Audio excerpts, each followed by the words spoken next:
Como seria uma administração do PSOL numa metrópole capitalista como Curitiba, sob um governo de Estado do PSDB e sob uma presidência da República de um PT que se afasta cada vez mais das pautas de esquerda que fundaram o partido?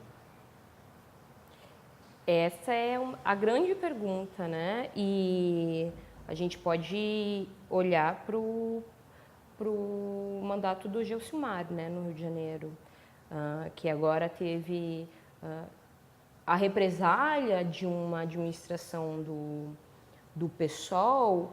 O Gilcimar é prefeito em Itaquara. Eu nunca lembro direito o nome dessa, enfim, mas acho que é Itaquara, que é uma cidade do interior do Rio de Janeiro, que é uma prefeitura do PSOL.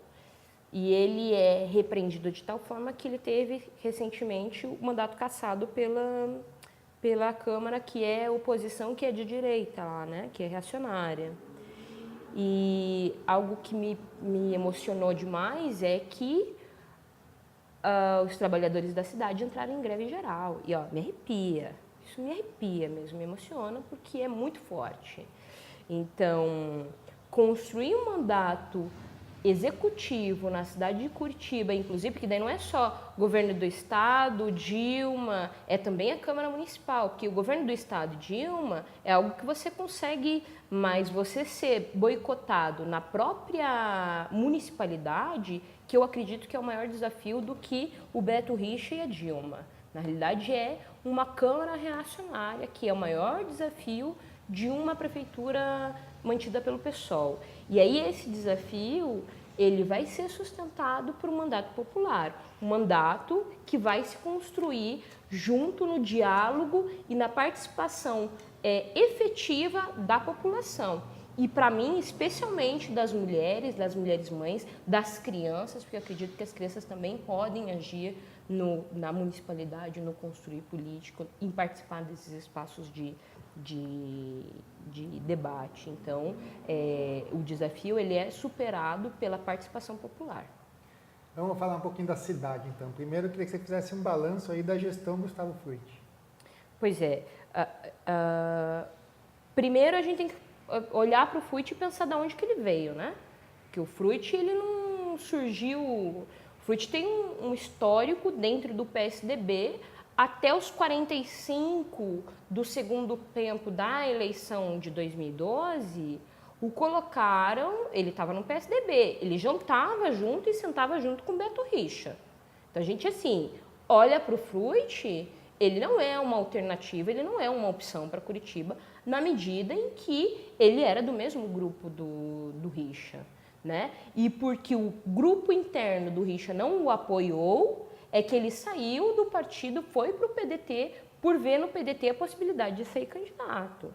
E aí, nas circunstâncias de 2012, o nome dele acabou indo para o segundo turno, na tentativa, na realidade, de barrar o Ratinho.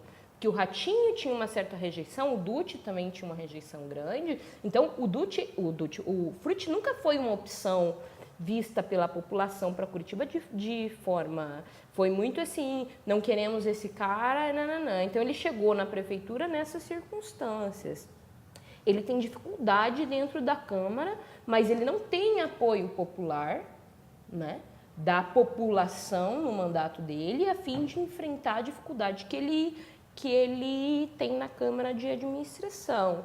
E aí, o que aconteceu? É uma passagem de R$ 3,70, porque hoje a pessoa tem que ter R$ 8, praticamente, né? Se tiver mais uma passagem, não é mais de R$ 10, né? É muito dinheiro para uma pessoa, por exemplo, que ganha R$ 800. Ela compromete, se ela tem um filho que precisa pegar ônibus para ir para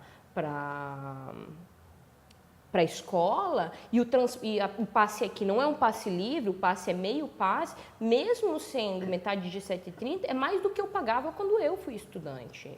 E para mim já era pesado. Para minha mãe, que foi empregada doméstica, que assim que eu entrei na universidade, era pesado. Hoje, a filha de uma doméstica, hoje, provavelmente, se eu não tivesse entrado na universidade mais de 10 anos, dificilmente eu entraria hoje, porque sequer eu ia ter grana para pagar o transporte. Então, assim, uma das principais críticas do Fruit é não saber, e foi com isso, inclusive, que ele se elegeu, né? Esse era o mote dele, né? Enfrentar a máfia do transporte, e ele piorou ainda, nem isso ele conseguiu. Outras pautas mais levezinhas, que ele conseguiu, inclusive, se juntar com uma parcela da juventude, que é a questão da mobilidade urbana, fez até ali um romance de ir de bicicleta para a Câmara, nem isso ele não conseguiu, né? O crescimento da malha de ciclovias na cidade não alcançou, né, o que ele havia prometido. Eu mesma não voltei por conta a andar de bicicleta por conta da hostilidade que continua ainda no trânsito. Enfim, ele não deu uma resposta que a nossa cidade merece. Você já citou do mito da cidade de modelo, né? E o planejamento de Curitiba nos mostra uma cidade bem excludente, né? Que cada vez mais vai afastando a periferia do centro da cidade, cada vez mais empurrando para a margem mesmo da cidade. Como que se resolve essa questão? Assim, acho que ela é complexa demais para ter uma fórmula assim, linear.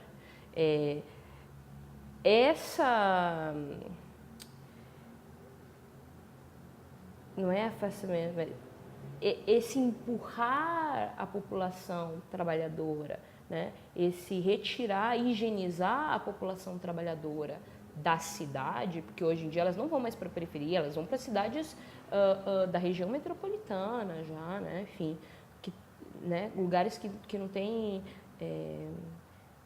É consequência de uma cidade que administra para o mercado imobiliário, porque a gente tem inúmeras construções na cidade que poderiam ser ocupadas para habitação popular, mas a especulação imobiliária em Curitiba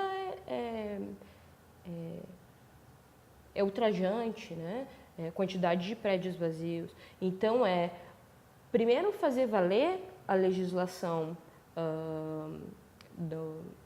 do zonamento urbano e pensar no IPTU progressivo e, inclusive, usar da parte jurídica da cidade para, no que a legislação permite, de desocupar os imóveis vazios ou notificar os proprietários para que deem finalidade para esses imóveis, do que inúmeros imóveis vazios, enfim, e muita gente querendo morar, ou gente morando de forma precária e indigna, para pensar uma política de moradia digna, que as pessoas morem e trabalhem de forma, né, perto do seu trabalho, possam conviver com seus filhos, podem, né, enfim, fazer parte da cidade.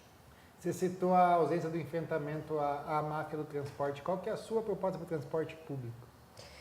Então, o norte é pensar num projeto a longo prazo que não cabe dentro de uma gestão de 4 anos, né?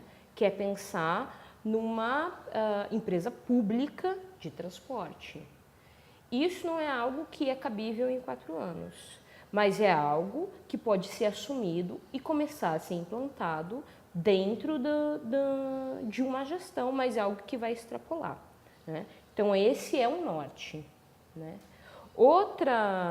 Mas algo que pode ser feito de forma prática,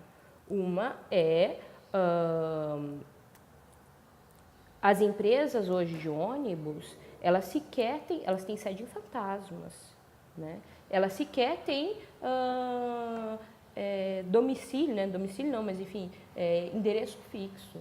Os endereços que já foram, né, descobertos, isso já foi noticiado na imprensa, são de fachada. Então, peraí, como é que uma empresa de ônibus tem alguma coisa?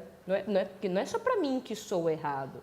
Então, participar desse processo junto com o Ministério Público, outros órgãos da administração pública, para ver a lisura dessas empresas, né? Para ver a honestidade dessas empresas. E onde houver irregularidade, porque provavelmente, com certeza tem, porque um transporte que custa R$ 3,70 numa dimensão de Curitiba tem um lucro gigantesco e não tem uma prestação de contas idônea, isso já foi provado pelo Tribunal de Contas, então é cumprir a legislação, não é apresentar uma fórmula nova, uma coisa revolucionária e desapropriar, não, é estritamente cumprir a legislação no que se refere à fiscalização e à lisura da prestação de contas.